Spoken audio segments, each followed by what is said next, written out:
ഒരു തരത്തിലും ചോദ്യങ്ങളോട് പ്രതികരിക്കില്ല എന്നൊരു സ്റ്റാൻഡാണ് രാഹുൽ എടുത്തിരിക്കുന്നത്. ആവർത്തിക്കുകയാണ് എനിക്ക് പറയാനുള്ളത്. എനിക്കെതിരെ കിട്ടുമെന്ന് പറഞ്ഞു രാജേഷ് പറഞ്ഞു. രാജേഷിന് കിട്ടും. നമ്മളുടെ അവിടെ മറ്റേ സ്ത്രീ കിട്ടുന്നു പറഞ്ഞു. സുജാ ചേച്ചി. All the best. Following you. തെരഞ്ഞെടുപ്പിലുള്ള ഒരു പ്രതീക്ഷ എങ്ങനെയാണ്? തെരഞ്ഞെടുപ്പിൽ പ്രത്യേകിച്ച് കോൺഗ്രസ് ഇപ്പോ പാലക്കാട് നഗരസഭയിൽ വലിയ പോരാട്ടം നടക്കുന്ന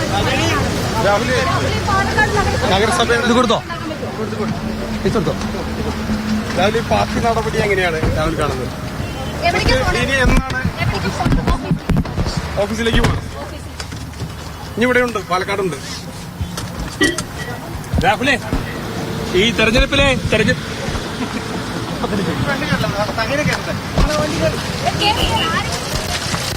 ഒന്നും പറയില്ല എന്ന നിലപാടിലാണ് രാഹുൽ മാങ്കൂട്ടത്തിൽ MLA ഉള്ളത്. തനിക്കെതിരെ പറഞ്ഞതും തനിക്ക് പറയാനുള്ളതുമൊക്കെ കോടതിയുടെ മുമ്പിലുണ്ട്. സത്യം ജയിക്കുമെന്ന ആത്മവിശ്വാസമുണ്ട് എന്നതാണ്. പിന്നെയുള്ള ചോദ്യങ്ങൾക്കെല്ലാം ചായ കുടിച്ചുകൊണ്ട് ചിരിച്ചു നിൽക്കുക എന്നതാണ് രാഹുൽ മാങ്കൂട്ടത്തിന്റെ മറുപടി. എനിക്ക് പറയാനുള്ളതും എനിക്കെതിരെ പറയാനുള്ളതും ഏറ്റവും ബഹുമാനപ്പെട്ട നീതിന്യായ കോടതിയുടെ മുൻപാകെയുണ്ട്. ഇനി കോടതി തീരുമാനിക്കട്ടെ. സത്യം ജയിക്കുമെന്നുള്ള ഉത്തമമായ ആത്മവിശ്വാസമുണ്ട്. ഇതിനപ്പുറം ഒരു വാക്ക് എനിക്കിപ്പോൾ പറയാനില്ല. ഈ കോടതിയിൽ ഇരിക്കുന്നതുകൊണ്ട് വേറെ ഒന്നും പറയാനില്ല എന്നാണോ? ഈ രണ്ടാമത്തെ പരാതിയുമായി ബന്ധപ്പെട്ട് രാഹുൽ ഒന്നും പ്രതികരിച്ചിട്ടില്ല എന്ന് മാത്രമല്ല, സ്വാഭാവികമായിട്ട് ഈ പാർട്ടിയിൽ നിന്ന് നടപടി എങ്ങനെയാണ് കാണുന്നത്? അത് രാഹുൽ പ്രതീക്ഷിച്ചിരുന്നോ? നടപടി പ്രതീക്ഷിച്ചിട്ടുണ്ടായിരുന്നോ? പാർട്ടിയിൽ വലിയ വിശ്വാസമൊക്കെ അർപ്പിച്ചിരുന്നു. പാർട്ടിയിൽ നിന്ന് ഇപ്പോ പൂർണ്ണമായിട്ട് സസ്പെൻഷൻ എന്നുള്ള ഡിസ്മിസ് ആയി. അത് എങ്ങനെയാണ് കാണുന്നത്? ആളുകൾ സൂക്ഷ്മമായ വിമർശനം ഉന്നയിച്ചുകൊണ്ടാണ് അവസാന ഘട്ടത്തിൽ രംഗത്തുള്ളത്. താങ്കൾക്ക് അതിനെ കുറിച്ചൊന്നും പ്രതികരിക്കാൻ രാഹുലെ മുങ്ങി എന്നുള്ളതാണ് പൊതുവെ പറയപ്പെടുന്നത്. അങ്ങോട്ട് തമിഴ്നാട്ടിലും കർണാടകയിലൊക്കെ ആയിട്ടാണ് കണ്ടത് എന്നും പറഞ്ഞു.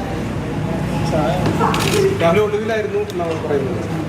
വിളിച്ചിട്ട് കിട്ടിയിരുന്നില്ല, ബന്ധപ്പെടാൻ കഴിഞ്ഞിരുന്നില്ല പാലക്കാട് MLA. ഒന്നിനും ഇനി മറുപടിയില്ലാന്നാണോ?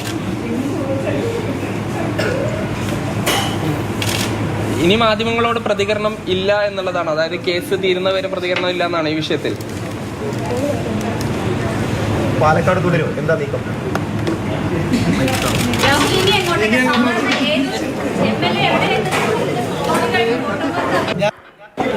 MLA എന്ന നിലയ്ക്കുള്ള പ്രവർത്തനമായിട്ട് പാലക്കാട് തുടരും പൂർണ്ണമായിട്ടും. അങ്ങനെയാണോ?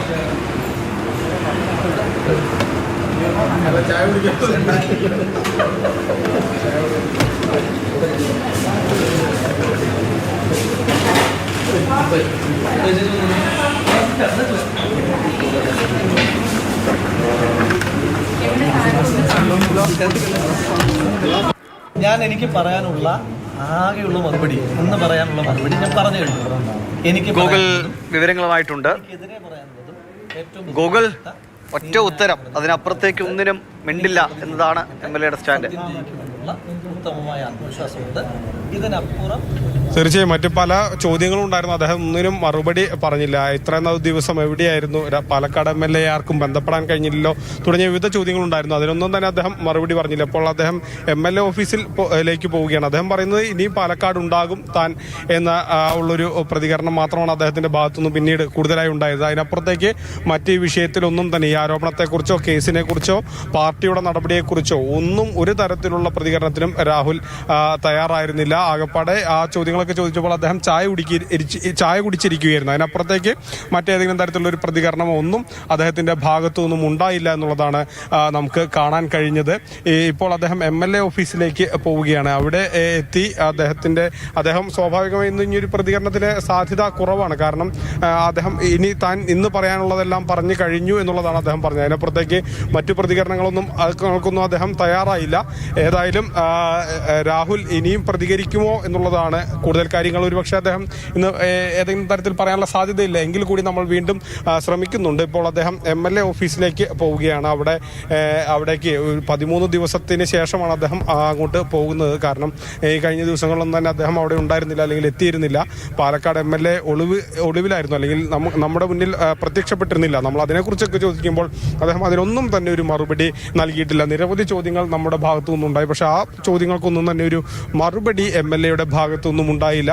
അദ്ദേഹം പിന്നീട് പല കാര്യങ്ങൾക്കുമുള്ള ഒരു മറുപടി ചിരിയിൽ ഒതുക്കി, അതിനപ്പുറത്തേക്ക് ഒന്നും പറഞ്ഞില്ല. നമ്മൾ അതിനപ്പുറത്തേക്ക് ഇതൊരു ഹൂ കെയേഴ്സ് എന്ന സമീപനം തന്നെയാണ്. ഇപ്പോൾ നമ്മൾ ഒരു സാധാരണക്കാരനാണ് എങ്കിൽ എന്തുകൊണ്ട് നിങ്ങൾ വന്നില്ല, നിങ്ങൾക്ക് വോട്ടർമാരോടൊരു അവകാശമില്ല, അല്ലെങ്കിൽ അവരോടൊരു ഉത്തരവാദിത്തമില്ല എന്നും ചോദിക്കേണ്ട ആവശ്യം വരുന്നില്ല. ഇതൊരു MLA ആയതുകൊണ്ടാണ് ഇത്രയും ദിവസം മാറി നിൽക്കുമ്പോൾ ഈ ആരോപണങ്ങളിൽ, അല്ലെങ്കിൽ കൂടുതൽ എങ്ങനെയാണ് താൻ ഇത്രയും മാറി നിൽക്കേണ്ട ഒരു സാഹചര്യം ഉണ്ടായത്. പല ആരോപണങ്ങൾ വരുന്നു, അതിലേതാണ് ന്യായം? എല്ലാം കോടതിയുടെ മുമ്പിലുണ്ട് എന്ന് പറഞ്ഞങ്ങനെ ഒഴിഞ്ഞു മാറി നിൽക്കേണ്ടതല്ലോ ഒരു രാഷ്ട്രീയ പ്രവർത്തകൻ, ഒരു MLA. ഒരു സാധാരണ മനുഷ്യനാണെങ്കിൽ ശരിയാണ്, നമുക്ക് കൂടുതലൊന്നും ചോദിക്കേണ്ടതില്ല എന്ന് പറയാം. പക്ഷെ ഒരു രാഷ്ട്രീയ പ്രവർത്തകൻ, ഒരു MLAക്ക് സമൂഹത്തോടും ജനങ്ങളോടും വോട്ടർമാരോടും ഒരു ഉത്തരവാദിത്തമില്ലേ? തീർച്ചയായും അത്തരത്തിലുള്ളൊരു പ്രതികരണങ്ങളൊന്നും തന്നെ രാഹുലിന്റെ ഭാഗത്തു നിന്നുണ്ടായില്ല. രാഹുൽ ഇപ്പോൾ സമീപത്തെ വീട്ടിൽ കയറി സംസാരിക്കുകയാണ്. അതിനപ്പുറത്തേക്ക് അദ്ദേഹം ഒന്നും തന്നെ നമ്മളോട് പ്രതികരണമായ ഒന്നും തന്നെ പറഞ്ഞില്ല എന്നുള്ളതാണ് നമുക്ക് കാണാൻ കഴിഞ്ഞത്. രാഹുലിന്റെ ഭാഗത്തു നിന്നും അത്തരത്തിലുള്ളൊരു പ്രതികരണമോ ഒന്നും തന്നെ ഇതുവരെയും ഉണ്ടായിട്ടില്ല. അദ്ദേഹം സ്വാഭാവികമായും നിങ്ങൾ പറഞ്ഞ രതീഷ് നേരത്തെ പറഞ്ഞതുപോലെ തന്നെ ഹൂ കേസ് എന്നുള്ളൊരു സമീപനം തന്നെയാണ് MLAയുടെ ഭാഗത്തു നിന്നും ഉണ്ടാകുന്നത്. രാഹുൽ ഇപ്പോൾ അടുത്തുള്ള വീട്ടിൽ, ഈ MLA ഓഫീസിന് അടുത്തുള്ള ഒരു വീട്ടിലെത്തി അവരുമായി സംസാരിക്കുകയാണ്. അതിനപ്പുറത്തേക്ക് മറ്റൊന്നും തന്നെ അദ്ദേഹത്തിന്റെ ഭാഗത്തുനിന്ന് ഇനി ഒരു പ്രതികരണം ഉണ്ടാകുമോ ഇല്ലയോ എന്നുള്ളത് നമുക്കറിയില്ല. ഏതായാലും നിലവിൽ അതിനുള്ളൊരു സാധ്യത നോക്കിയിട്ട് കാണുന്നുമില്ല. ഏതായാലും MLA ഇനി എന്താണ് പറയുക എന്നുള്ളത് ഒരു പ്രധാനപ്പെട്ട കാര്യമാണ്, ഒരു പ്രധാനപ്പെട്ട ചോദ്യമാണ്.